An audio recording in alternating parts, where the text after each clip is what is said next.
É muito bom estar aqui com vocês nesta manhã e, mais uma vez, nós vamos estudar, né, o livro Lidando com as Emoções. Como lidar com as emoções. E hoje nós vamos falar sobre um assunto que é bem delicado, né? Lidando com a depressão. E esse capítulo do livro ele é um pouco extenso, e eu o dividi em 3 partes para que a gente possa meditar bem em tudo que ele está falando. Mas vamos orar. Pai amado, muito obrigado pela oportunidade que o Senhor nos dá de estarmos aqui nesta madrugada reunidas, com o intuito de te adorar, bendizer o teu nome, te agradecer, clamar, suplicar e aprender um pouquinho da tua palavra, Senhor. Traga aquelas pessoas que precisam ouvir esta mensagem. Desperte-as, ó Deus. Também cuida daquelas que estão com o coração aflito, que têm os seus filhos longe de ti, que estão com o coração quebrantado, procurando instrução, Senhor, para se tornar cristãos melhores, mas sabemos que somente pelo poder do Teu Santo Espírito podemos ser transformadas. Cuida daqueles que estão doentes, a irmã Maria Vilma, a irmã Maria Edileuza, a Andressa, a Cláudia, Senhor, que amanhã estará, ou melhor, que hoje, né, estará se internando para mais uma cirurgia. Desta vez é na vista. Que o Senhor seja o médico dos médicos. Capacita-me agora, Deus, para repartir esta palavra. Que ela encontre lugar no nosso coração. Fala conosco agora, em nome de Jesus. Amém. Bom, lidando com a depressão. E o que vem a ser depressão? Depressão é uma tristeza extrema e abatimento fora de proporção quanto a qualquer causa alegada. A depressão pode ser o estágio final de um longo processo gerado pelo sentimento de culpa, pelo medo e por uma estranha sensação de vazio interior. E devido, né, à depressão, muitas outras doenças vêm como resultado dela. E como que a gente lida com uma doença tão ingrata, né, irmãs? Até porque muita gente considera a depressão como até falta de Deus, algo assim tão absurdo. Como eu já falei com vocês, eu não sou psicóloga, mas esse assunto já me tocou muito por ver pessoas amigas, pessoas queridas, sofrendo com essa doença e sofrendo 2 vezes. Sofre porque está doente e sofre pela culpa por estar doente. Bom, mas vamos lá. Doença como resultado da depressão. Testemunhos para a Igreja diz assim: a mente satisfeita, o espírito alegre, é saúde para o corpo e força para o coração. Nada é tão eficaz para causar doença como a depressão, a melancolia e a tristeza. Muitas das doenças sofridas pelos homens são resultado de depressão mental. Queridas, isso é muito forte. E está escrito em A Ciência do Bom Viver, página 241. Veja bem, muitas das doenças que sofremos hoje são resultado da depressão mental. Amadas, depressão é doença e precisa de tratamento, assim como a hipertensão, a diabetes e tantas outras. Não podemos nos esquecer disso. Não podemos tratar este assunto como algo corriqueiro, como uma simples dor de cabeça. Bom, remover a depressão apressa a recuperação. Por ser o amor de Deus tão grande e inalterável, o doente deve ser estimulado a confiar nele e ficar esperançoso. Estar ansioso quanto a si mesmo tende a causar fraqueza e doença. Se eles se erguerem acima da depressão e da tristeza, será melhor sua perspectiva de restabelecimento, pois os olhos do Senhor estão sobre os que esperam na misericórdia divina. Salmo 33, 18. Esse trecho também está em Ciência do Bom Viver. E o que significa isso? Que precisamos buscar primeiramente a Deus para cuidar de nós. Precisamos estar em comunhão com Ele, porque quando temos esperança de cura, de restabelecimento, tudo vai acontecer de uma forma mais eficaz. Por quê? Porque o amor de Deus é tão grande para conosco, para com aquele que está doente, que ele deve ser estimulado a confiar neste poder. Consequência de uma dignidade férrea. O que seria isso? Bom, alguns mantêm uma fria, indiferente reserva, uma dignidade férrea que repele os que são trazidos para o círculo de sua influência. Ou seja, a pessoa fica tão rígida, tão fria, que até as pessoas que se aproximam dela sentem-se repelidas pela sua atitude. E esse espírito, ele é contagioso. E ele cria uma atmosfera que é destruidora dos bons impulsos e boas resoluções. Sufoca a corrente natural de simpatia humana, a cordialidade e o amor. E sob sua influência, as pessoas se tornam constrangidas e seus atributos sociais e generosos são destruídos por falta de exercício. Não só é afetada a saúde espiritual, mas a saúde física sofre por essa depressão antinatural. A tristeza e frieza dessa atmosfera antissocial são refletidas no semblante.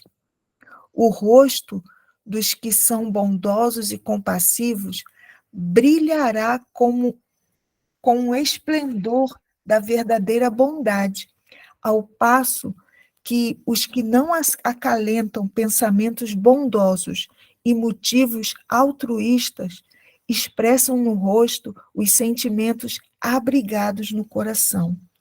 Testemunhos para a Igreja, página 4, capítulo 4, página 64. Veja como isso é intenso. Quantas vezes nós não encontramos pessoas em que só de olhar para ela nós percebemos que algo de errado está acontecendo? Pelo seu semblante caído, às vezes rígido. E às vezes a gente acha assim que a pessoa é grossa, é ignorante. E às vezes o que elas têm é simplesmente uma dor que ela tenta esconder. E quais os conselhos que a gente ouve em Testemunhos para a Igreja sobre como melhorar tantas situações, tantas enfermidades? Em aposento poucos ventilados. Os efeitos produzidos pelo permanecer em aposentos fechados e mal ventilados são os seguintes. Olhem só. O organismo torna-se fraco e doentio. A circulação diminui. O sangue corre lentamente através do organismo, porque não é purificado e vitalizado pelo puro, revigorante ar do céu. A mente torna-se deprimida e sombria, enquanto todo o organismo fica debilitado e febres e outras doenças agudas podem aparecer. Veja, amadas, como um, um, um simples, uma simples atitude pode mudar tanta coisa na nossa vida.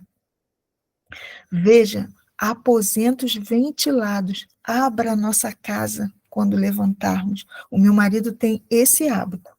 Ele acorda de manhã, é a primeira coisa que ele faz. Ele vai abrindo a janela, vai abrindo a porta e deixa o ar entrar. Às vezes a gente até não gosta muito quando está frio, mas é algo necessário ter um quarto ventilado. E olha quais mais benefícios. Insuficiente oxigênio. Deve-se conceder aos pulmões a maior liberdade possível. Sua capacidade se desenvolve pela liberdade de ação. Diminui se eles são constrangidos e deprimidos, ou seja, quando não temos o hábito de respirar fundo, né? De puxar o ar. E às vezes, por conta até do trabalho, aquelas pessoas que trabalham, têm trabalhos sedentários, né? Ficam muito tempo dobrados sobre uma mesa, e isso dificulta a respiração. Os benefícios disso, de ter o oxigênio entrando pelo pulmão, é muito grande. O sangue, quando você não faz isso, o sangue move-se lentamente. Olha os malefícios, os resíduos, matéria venosa que deveria ser expelida nas exalações dos pulmões são retidos e o sangue torna impuro.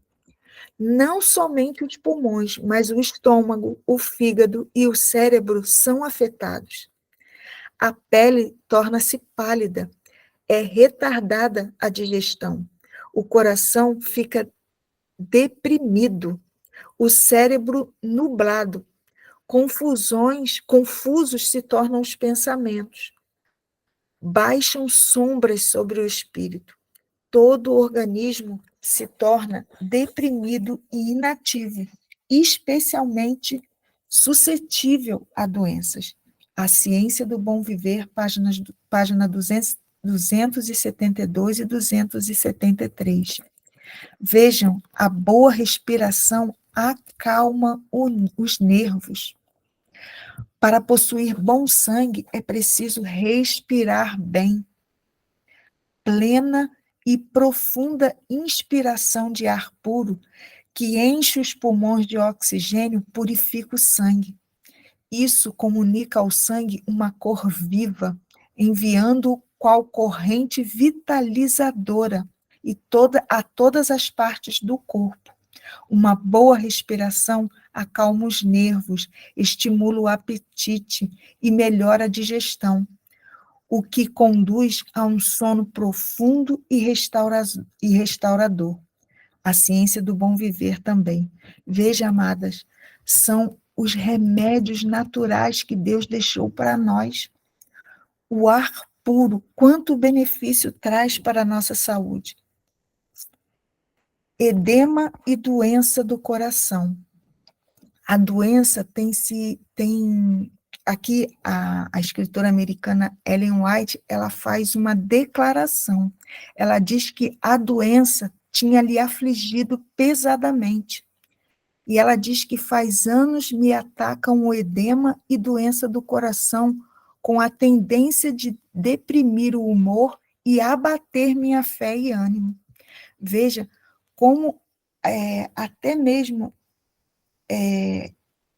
pelo fato de estarmos ligados a Deus, nós não estamos isentas de termos problemas de saúde. E precisamos ter essa consciência de não achar que as doenças são porque não temos fé ou por algo desse tipo, principalmente as doenças da mente. A energia emprestada. Olha isso aqui, olha. Pela intemperança iniciada em casa, primeiramente se enfraquecem os órgãos digestivos e logo o alimento comum não satisfaz o apetite. Estabelecem-se condições insalubres e há um desejo veemente de mais alimento estimulante. O chá e o café produzem um efeito imediato. Sob a influência desses venenos é irritado o sistema nervoso e, em muitos casos, num momento, o intelecto parece revigorado e a imaginação mais vívida, visto que esses estimulantes produzem resultados tão agradáveis, muitos concluem que realmente deles necessitam, mas sempre há uma reação. O sistema nervoso tomou energia emprestada dos recursos futuros para uso presente. E toda essa revigoração temporária é seguida de correspondente depressão. O alívio repentino obtido através do chá e do café é evidência de que parece energia não passa de excitação nervosa e, consequentemente, tem de ser prejudicial ao organismo. Orientação da criança, página 403. Ou seja, o uso de alimentos que são estimulantes também pode nos dar uma sensação boa no momento, mas logo depois a depressão volta e às vezes volta de maneira mais aguda, mais forte. E assim nós vamos vivendo um círculo vicioso. E olha outra situação que a gente se coloca quando estamos, né, passando por esses momentos difíceis. Frieza no casamento. E aqui ela fala para um homem. Quando você se casou, sua esposa o amava. Ela era extremamente sensível. Todavia, com esforço de sua parte e fortaleza da parte dela, a saúde dela não precisava ter sido o que é. Mas sua austera frieza fez de você um iceberg, enregelando o conduto de amor e afeição. Suas censuras e críticas têm sido qual desoladora saraivada a uma planta delicada. Tem gelado e quase destruído a vida da planta.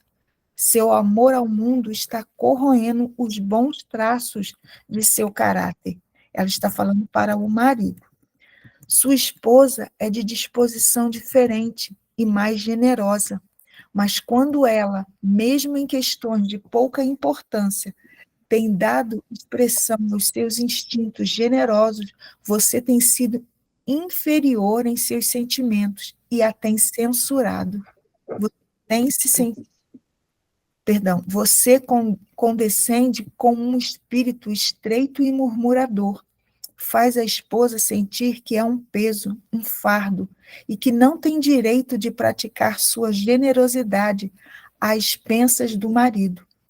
Todas essas coisas são de natureza tão desanimadora que ela se sente sem esperança e indefesa, e não tem a robustez necessária para suportar a carga e se abate à força da rajada. A enfermidade dela é de origem nervosa. Se fosse agradável sua vida conjugal, ela possuiria um bom grau de saúde. Mas, através de toda a sua vida conjugal, o demônio tem sido hóspede de sua família para alegrar-se com a sua miséria. Testemunhos para a igreja. Veja que testemunho triste este, amada. A doença daquela mulher era causada pelo seu relacionamento com seu marido, pelo agir dele friamente e de menosprezá-la. E nós precisamos ter cuidado. Olha como isso é importante. Quando estamos dentro de um casamento, nós precisamos conversar, dialogar e colocar limites. Parece que muitas pessoas acham que porque estão casadas devem suportar todo e qualquer tipo de atitude por parte do marido, porque a palavra de Deus diz que devemos ser submissas ao esposo. Isto é um assunto muito delicado. A submissão é um marido que nos ame como Jesus ama a sua igreja. E quando passamos por situações como essas, precisamos orar ao Senhor e ter um diálogo franco e sincero com o seu esposo, com o seu cônjuge, para que esse tipo de situação possa ser resolvida. E ela não para por aí. Não só o abuso físico, mental, mas ela fala também do abuso sexual, que pode trazer também doenças sobre a mulher. Olha só, muitíssimas famílias, aqui no caso é resultado de excesso sexual, muitíssimas famílias estão vivendo no mais infeliz estado por permitir o marido e pai que as paixões sensuais de sua natureza predominem sobre o intelectual e a moral. O resultado é a sensação frequente de cansaço e depressão, mas a causa raramente é atribuída à consequência de seu impróprio modo de proceder. Achamos-nos sob solene obrigação diante de Deus quanto a guardar puro o espírito e o corpo saudável, a fim de podermos ser um benefício à humanidade, rendendo a Deus um serviço perfeito. O apóstolo pronuncia estas palavras de advertência. Está lá em Romanos 6,12. Não reine, portanto, o pecado em vosso corpo mortal, para lhe obedecerdes em suas concupiscências. Ele nos anima a avançar, dizendo que todo aquele que luta de tudo se abstém. 1 Coríntios 9:25. Exorta todos que se dizem cristãos a apresentarem seu corpo como em sacrifício vivo, santo e agradável a Deus. Romanos 12:1. Diz ainda: subjugo o meu corpo e o reduzo à servidão, para que, pregando aos outros, eu mesmo não venha, de alguma maneira, a ficar reprovado. 1 Coríntios 9:27. Este também está lá em Testemunhos para a Igreja. Devemos, amada, através do diálogo, termos um relacionamento pleno com o nosso esposo. Aqui, ela não está dizendo que você precisa se abster da vida sexual, mas que precisa ter moderação. Após o sucesso, uma depressão temporária. Aqui nós vamos passar para um outro tópico. Veja, uma reação como aqui frequentemente segue elevada, assim, quando você passa por um momento de muito entusiasmo devido à fé ou algum glorioso sucesso, assim como foi com Elias. Elias batalhou ali com aquela Jezabel, lá no Monte Carmelo, ele lutou ali com aqueles sacerdotes, e ele foi intrépido. Ele temeu depois daquele momento, ele temeu que a reforma iniciada lá no monte não fosse duradoura, e a depressão se apoderou dele. Olha bem, depois de ter sido exaltado ao topo do Pisga, ele agora jazia no vale. Enquanto, sob a inspiração do Onipotente, ele tinha resistido à mais severa prova de fé. Mas, neste momento de desânimo, com a ameaça lá de Jezabel, soando-lhe aos ouvidos, e, logicamente, Satanás aparentemente prevalecendo mediante a trama dessa ímpia mulher, Elias perdeu sua firmeza em Deus. Havia sido exaltado acima da medida e a reação foi tremenda. Devido ao grande êxtase que ele sentiu pela sua vitória, ele agora estava se sentindo fraco e débil na sua fé. Profetas e Reis, página 161. Sabe, queridas, muitas das vezes nós, quando estamos envolvidos nas tarefas da igreja, em movimentos de evangelismo, a nossa alegria, o nosso entusiasmo, assim, né? Mas quando nós terminamos tudo isso, às vezes vem um desânimo, mas nós precisamos buscar em Deus forças para continuar a luta. Nós vamos lutar sempre até a volta de Jesus. Não precisamos ter dúvida disso. Mas não lutamos sozinhas. Nós temos o Deus conosco. E para finalizarmos, precisamos ter o controle de uma mente deprimida. E eu fiquei assim, bem, não vou dizer focada, mas bem comovida com esse trecho que está lá em Testemunhos para a Igreja. Olha o que ela diz, a escritora americana Ellen White fala para as mães. A mãe pode e deve fazer muito no sentido de controlar os nervos e o espírito quando deprimida. Mesmo quando doente, ela pode, uma vez que se eduque, ser amável e alegre, e pode suportar mais ruído do que pensara outrora ser possível. Ela não deve fazer os filhos sofrerem as enfermidades dela. E nublar-lhes atenra e sensivelmente com suas depressões de espírito, fazendo-os achar que a casa é um túmulo e o quarto da mãe o lugar mais triste do mundo. A mente e os nervos adquirem vigor e resistência pelo exercício da vontade. A força de vontade demonstrar-se-á, em muitos casos, poderoso calmante para os nervos. Queridas, vejam, olha como isso é sério. Irmãzinha Aqui, Alice, sim, desculpa, você pode reler esse trecho que você posso leu, sim, para que nós prestemos bem atenção daquilo que você está lendo? posso sim.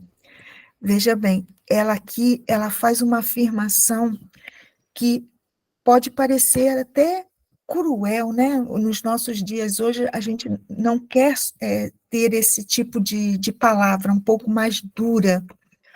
Mas olha, eu vou repetir o que ela diz. A mãe pode e deve fazer muito no sentido de controlar os nervos e o espírito quando deprimida. Ou seja, mesmo quando ela está passando por momentos de depressão, ela pode e deve tentar controlar os seus nervos. Mesmo quando doente, ela pode, uma vez que se eduque, ser amável e alegre, e pode suportar mais ruído do que pensara outrora ser possível. Ela não deve fazer os filhos sofrerem as enfermidades delas e nublar-lhes atenra e sensivelmente com as suas depressões de espíritos, fazendo-os achar que a casa é um túmulo e o quarto da mãe o lugar mais triste do mundo. Veja, amadas, mesmo você passando por dificuldade, você precisa buscar forças em Deus, buscar tratamento para não trazer sofrimento para o seu filho. Você imagine como deve ser triste para uma criança estar contemplando a sua mãe, a sua amada mãe, sofrendo, sempre triste. Quanto isso deve trazer marcas para uma criança? E ela continua e diz: a mente e os nervos adquirem vigor e resistência pelo exercício da vontade. Então, se você buscar se exercitar a sua mente a não ficar nessa tristeza contínua, a força de vontade demonstrar-se-á em muitos casos poderoso calmante para os nervos. Sim, queridas, eu sei que é duro, mas precisamos ter o domínio sobre a nossa mente. E se você hoje não está conseguindo fazer isso, você precisa não só buscar a Deus. A busca pelo poder do Espírito de Deus, do Espírito Santo, tem que ser a primeira coisa que você faça.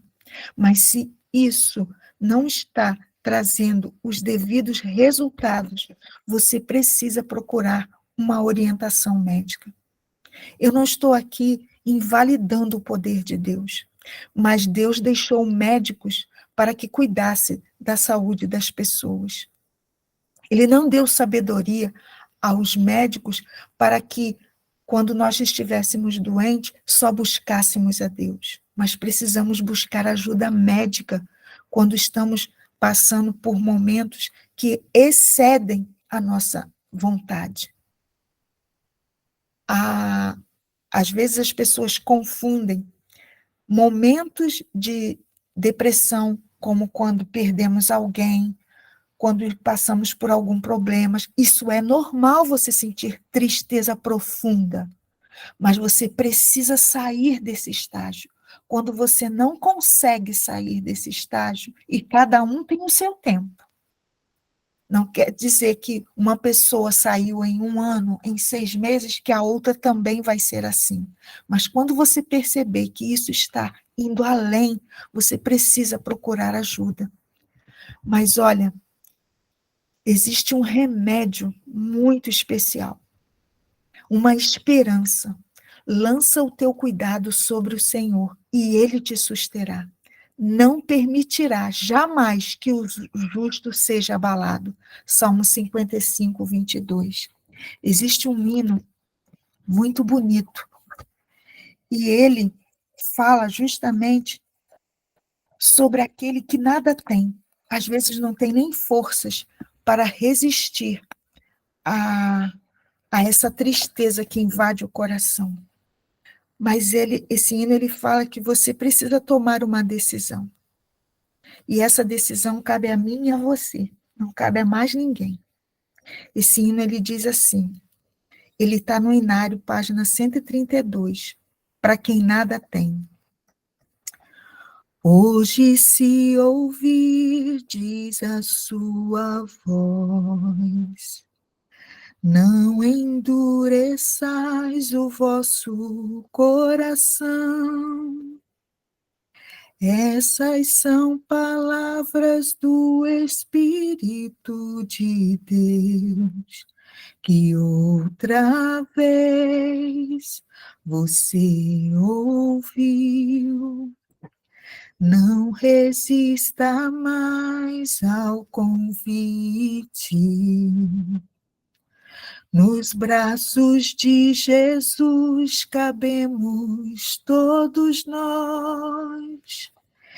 Ele nos restaura com o toque de suas mãos. Mas qual será sua decisão? Para toda culpa e dor, Jesus tem a cura. Para quem quer viver, Ele é o pão. Para qualquer sofrer da alma, Ele traz a paz.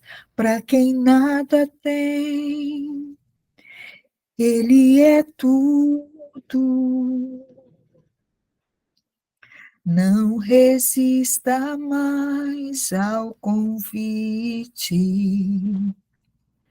Nos braços de Jesus cabemos todos nós. Ele nos restaura com o toque de suas mãos, mas qual será sua decisão para toda culpa e dor? Jesus tem a cura para quem quer viver. Ele é o pão para qualquer sofrer da alma. Ele traz a paz para quem nada tem. Jesus Cristo é tudo para quem quer viver. Ele é o pão da vida para quem quer viver. Ele é o pão. Amém. Louvado seja Deus. Que essa seja a minha e a sua decisão hoje. Colocar Jesus como o nosso Deus que cura, o nosso Deus que transforma, o nosso Deus que restaura, somente com um toque. Busque a Jesus nesta manhã, nesta madrugada, e peça a Ele sabedoria, para que Ele possa te dar tudo aquilo que você precisa para vencer a depressão, vencer qualquer tipo de enfermidade que lhe afaste dele, que aquele sentimento que parece que você não está sentindo Deus na sua vida. Entregue a vida a Jesus. Vamos orar. Pai querido, muito obrigado, Senhor, porque nesta madrugada ouvimos a tua palavra. Talvez ela tenha sido um pouco dura, quando diz que precisamos tomar uma decisão para nos livrarmos até das nossas enfermidades. Precisamos abrir mão, talvez, de um alimento que não seja saudável. Precisamos abrir mão de costumes que temos que não são saudáveis. Precisamos, ó Deus, buscar ajuda médica. Senhor, por favor, nos dê sabedoria para tomarmos a decisão correta. Estamos aqui nesta madrugada lançando sobre ti todo o nosso ser, porque temos a certeza que o Senhor irá nos suster, o Senhor irá cuidar de nós. O Senhor não vai permitir que sejamos abalados por nenhuma enfermidade, por nenhuma provação, por nenhuma coisa que nos impeça de ver o teu poder na nossa vida. Te entregamos o nosso ser, os nossos filhos nas tuas mãos, confiando no teu poder para nos restaurar. Em nome e por amor de Jesus. Amém. Louvado seja Deus. Amém.